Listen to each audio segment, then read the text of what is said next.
அமைதியாக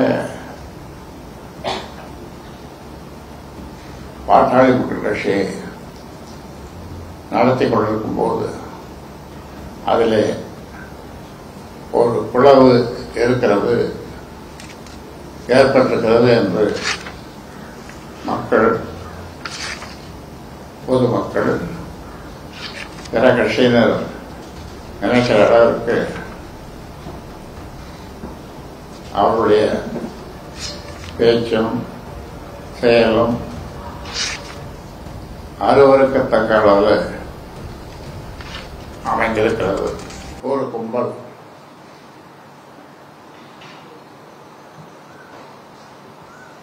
அந்த கும்பலுக்கு தலைமை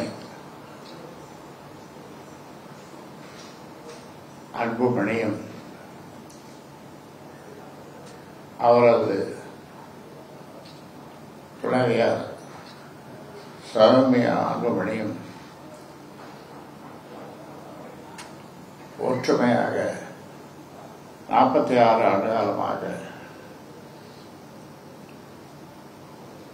70-80 வயசு உள்ள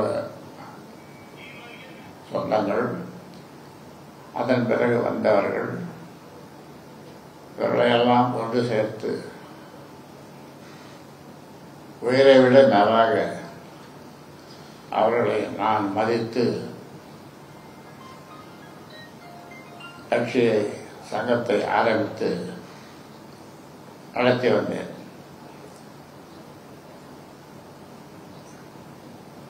சில தவறுகளை அரசியலிலே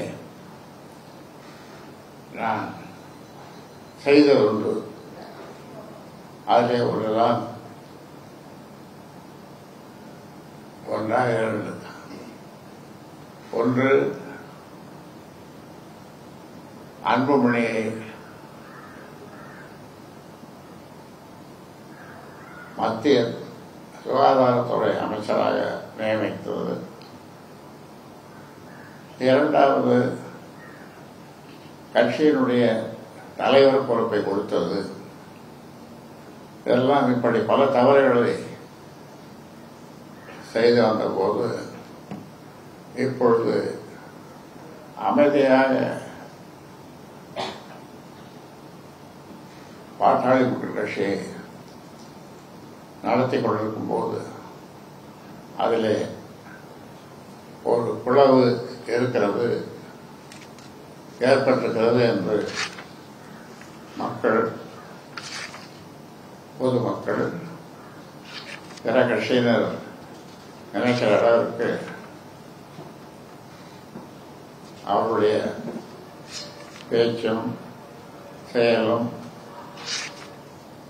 அருவருக்கத்தக்க அளவில் அமைந்திருக்கிறது. இதற்கு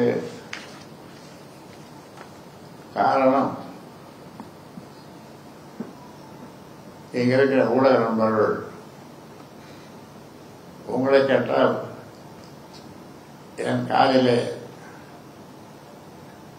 கிட்ட வந்து கிசுகிசுப்பீர்கள். எப்படி கிசுகிசுப்பீர்கள்?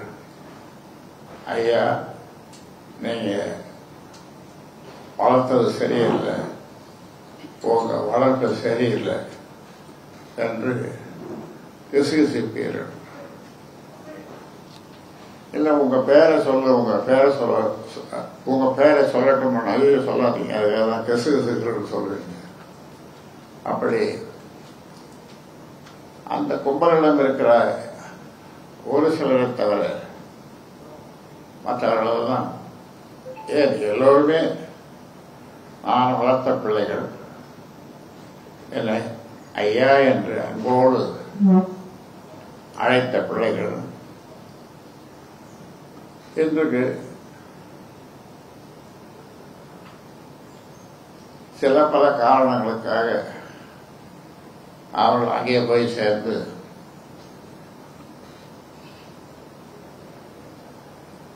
அவர்களுடைய சொல்படி எண்ணெய் திட்டங்கள், அதே மாதிரி ஓய்வறியா உழைப்பாளி தியாகச்சம்மல் கௌரவ தலைவர். அவர் தலைவராக இருந்தது, கௌரவ தலைவராக ஆனது எல்லாம் உங்களுக்கு அந்த நிகழ்வுகள் உங்களுக்கு ஏற்கனவே சொல்லியிருக்கிறேன், உங்களுக்கு எல்லாம் தெரியும். அவரை திட்டுவது, என்னோடு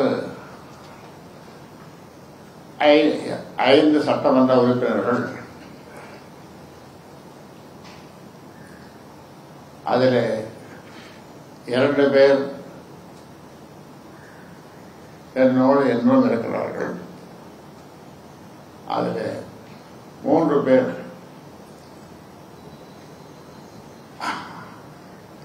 அன்புமணி கும்பலோடு தெரியாமல் போய்விட்டார்கள். ஏனென்றால் அவருக்கு தெரியும், கட்சின்னா ஐயா மாதிரி கட்சியை நடத்த முடியாது யாரும்.